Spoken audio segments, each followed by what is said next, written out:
శ్రీరాముని పరాక్రమం గూర్చి మారీచుడు రావణునితో ఏం చెప్పాడు? ఈ విషయం గూర్చి ఈరోజు తెలుసుకుందాం. సీత సౌందర్యమును గూర్చి తన సోదరుడైన రావణునితో చెప్పింది శూర్పణఖ. సీతను అపహరించమని ప్రోత్సహించింది. రావణుడు సీతను ఎలాగైనా స్వంతం చేసుకోవాలనుకున్నాడు. మళ్ళీ మారీచుని దగ్గరకు బయలుదేరాడు. తన రథం ఎక్కాడు. సముద్రమును దాటి మారీచుని ఆశ్రమానికి వెళ్ళాడు. మారీచుడు ఋషివేషంలో తపశ్చర్యలలో నిమగ్నమై ఉన్నాడు.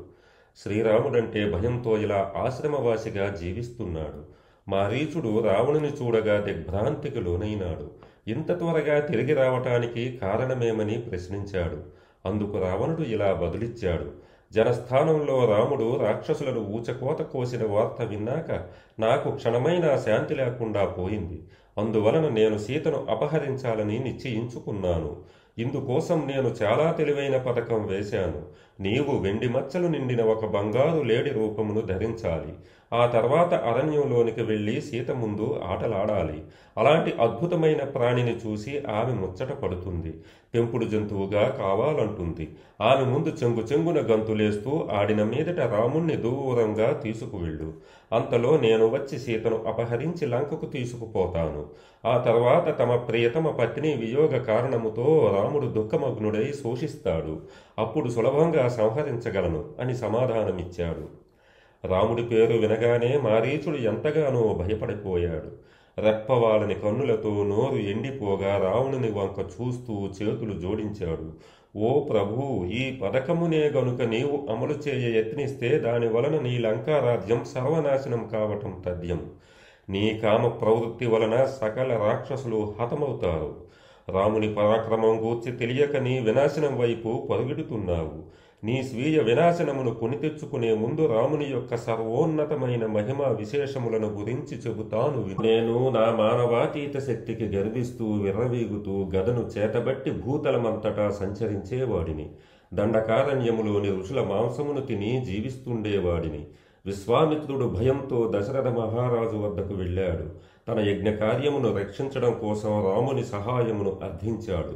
ఆ తర్వాత విశ్వామిత్రుని యజ్ఞవాటికను విచ్ఛిన్నం చేసే తలంపుతో అక్కడకు వెళ్ళాను. ఆ యజ్ఞకార్యము రాముని పర్యవేక్షణలో ఉన్నది.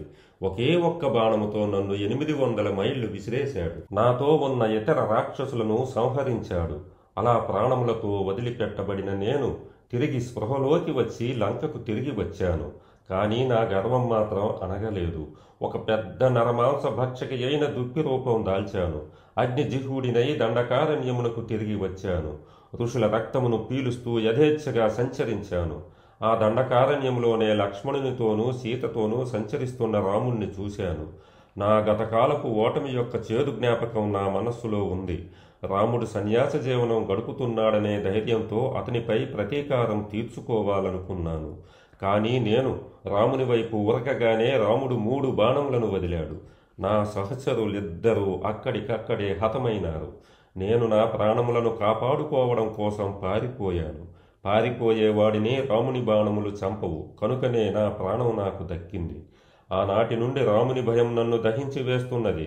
దాని ఫలితంగా నేను నాలోని హింసా స్వభావం, పోరాట ధోరణి అంతరించాయి. ఇతరుల పట్ల ద్వేషభావాన్ని వదిలేశాను.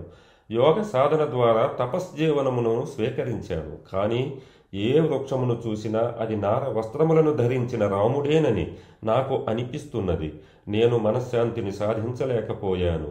ఈ అరణ్యమంతా అసంఖ్యాకమైన రాముని మూర్తులుగా మారినట్లు కనిపిస్తోంది. ఈ కారణంగా ఎటు చూసినా నేను భయభ్రాంతుడినవుతున్నాను.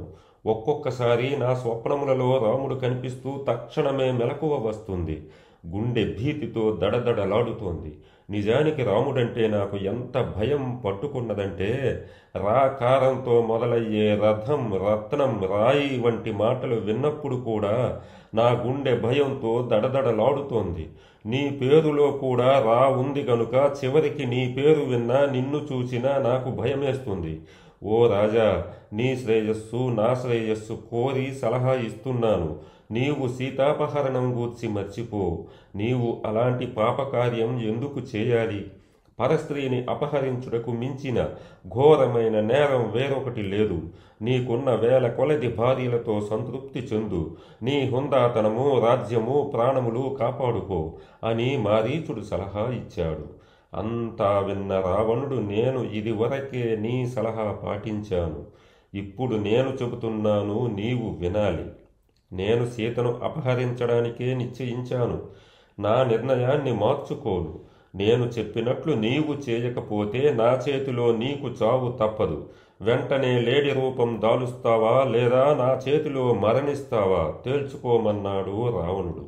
మారీచుడు శ్రీరాముని చేతిలో మరణించడమే మేలు, నా జన్మ తరిస్తుందన్నాడు. మాయలేడి రూపం దాల్చి శ్రీరాముని ఆశ్రమం వైపు వెళ్ళాడు. ఇంకా ఉంది, తరువాత చెప్పుకుందాం. సెలవు.